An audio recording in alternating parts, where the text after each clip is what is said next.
কুমির কিন্তু ধরে ফেলছে।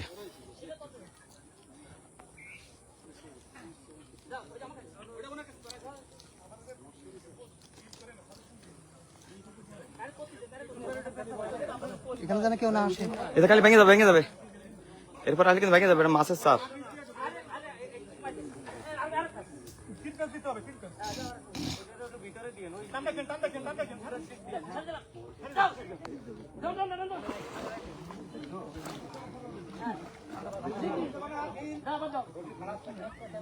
জি হ্যালো, যে বাগেরহাটে খানজাহান মাজারে যে কুমিরটা আছে ওকে নিয়ে যাবে সুন্দরবনে, কুমির ধরতেছে। তো আমি কি ফিড অন করবো? শুধু দেখাতে পারি আর একটু বলতে পারি, আর কিছু করতে পারবো না। সেটা হবে? তাহলে ফিডে যাবো? কুমির বেঁধে রাখে না, বেঁধে ধরতেছে, ধরে নিয়ে চলে যাবে, তাই বেঁধে রাখে না। ওটা তো পরে যাবে, পরে তো ফুটেজটা দিলে সেটা ধরবে যে কুমির ধরতেছে, ধরে নিয়ে যাবে সুন্দর।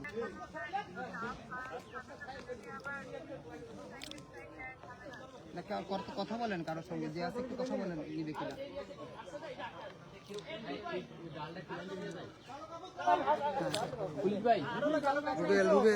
না আর পড়বে না, পড়বে না, পড়বে না। পাড়া দিছি কাজ নরম কিন্তু। দিছি।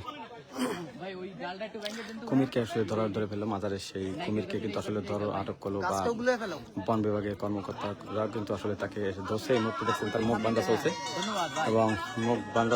এবং একটা কিন্তু এখন এখান থেকে মাজার থেকে নিয়ে যাবে। মাজার থেকে কিন্তু কুমির ধরা হয়েছে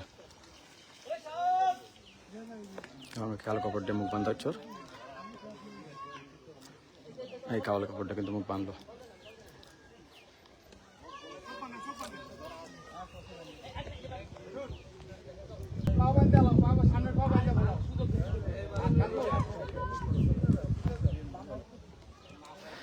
মাজারে যে কুমির আসলে একটি শিশুকে মেরে ফেলছিল, সেই কুমিরটাকে কিন্তু এখন ধরা হলো অবশেষে। আমি যদি বলি, সেই গতকালকে সেই ফাতেমাকে হত্যা করা সেই কুমিরটি, হত্যাকারী কুমির, তাকে কিন্তু আটক করলো বন বিভাগ। একে কিন্তু এখন সুন্দরবনের করমজলে মুক্ত করা হবে। ধরে ফেলছে মাজার থেকে। মানুষ মারার কি ফল এবার বোঝ। মানুষ মারার জানতো না, এবার বুঝতে খাইয়ে দে ফুলে উঠছিল, বেশি বোঝে। এই দিঘিতে আরো কুমির আছে, সেগুলো ধরবে না? আর নেই ডাঙায় মানুষ কুমির, সেটা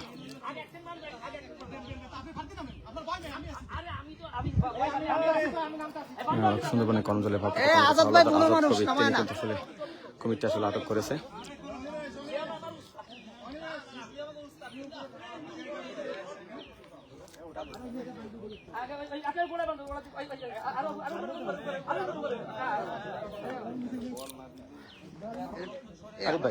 আরে ভাই 30 সেকেন্ড ধরে দিতে পারেন, আমি বাকিটা আমি করতেছি, তাই করি।